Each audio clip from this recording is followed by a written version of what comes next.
Hi നമസ്കാരം. പലരും നമ്മളിപ്പോൾ കേൾക്കുന്ന ഒരു സംഭവമാണ് അല്ലേ, ഡിപ്രഷൻ. ഒരുപാട് പേർക്ക് ഉണ്ടാകുന്ന ഒരു സംഭവമാണ് ഇപ്പൊ ഡിപ്രഷൻ എന്ന് പറയുന്നത് അല്ലേ. സോ ഇത്തരക്കാർക്ക് കുറച്ച് ലക്ഷണങ്ങളൊക്കെ നമ്മൾ കണ്ടുവരാറുണ്ട്. എന്താണെന്നല്ലേ, സോ ഇവര് ലേറ്റ് ആയിട്ടാണ് എഴുന്നേൽക്കുക. എഴുന്നേറ്റാൽ ശരി, അവർ ബ്രേക്ക്ഫാസ്റ്റ് ഒക്കെ സ്കിപ്പ് ചെയ്യും. അതുപോലെ തന്നെ മുമ്പ് ഒരുപാട് സന്തോഷം നൽകിയിരുന്ന കാര്യങ്ങൾ ഇവർക്ക് ഇപ്പൊ സന്തോഷം കണ്ടെത്താൻ പറ്റില്ല. ഇനി എഴുന്നേറ്റാൽ തന്നെ നേരെ ഫോണിലായിരിക്കും.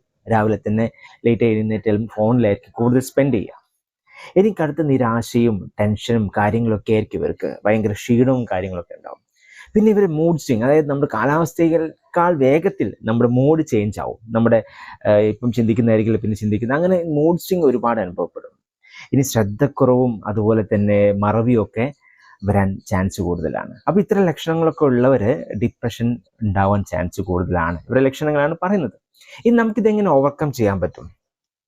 ഈ ഡിപ്രഷനുള്ള സമയത്ത് നമുക്ക് എവിടെ ഒരാളെ ഫേസ് ചെയ്യാൻ മതിയായിരിക്കും. അതുപോലെ തന്നെ നമുക്ക് എവിടെയെങ്കിലും ആൾക്കൂട്ടത്തിലൊക്കെ പോകാൻ ഭയങ്കര മടിയായിരിക്കും. തനിയെ ഇരിക്കാനായിരിക്കും ഇവർക്ക് കൂടുതൽ ഇഷ്ടം. പക്ഷെ നിങ്ങളെ മാറ്റാൻ നിങ്ങൾക്ക് മാത്രമേ പറ്റുള്ളൂ. നിങ്ങൾ എങ്ങനെ ആണെങ്കിലും നിങ്ങൾ കുറച്ച് ഫ്രണ്ട്സിൻ്റെ കൂടെയൊക്കെ ഒന്ന് മിങ്കിൾ ചെയ്യാൻ ശ്രമിക്കുക.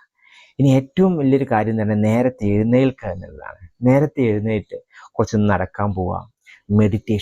മെഡിറ്റേഷൻ്റെ പവർ എന്നൊക്കെ പറഞ്ഞാൽ ഭയങ്കര സംഭവമാണ്.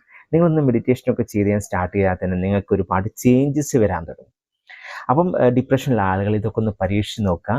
അപ്പോൾ വീഡിയോ ഇഷ്ടമായെങ്കിൽ ഒന്ന് സബ്സ്ക്രൈബ് ചെയ്യുക, ഷെയർ ചെയ്യുക, ലൈക്ക് ചെയ്യുക. അടുത്ത വീഡിയോയിൽ വീണ്ടും കാണാം. Bye bye.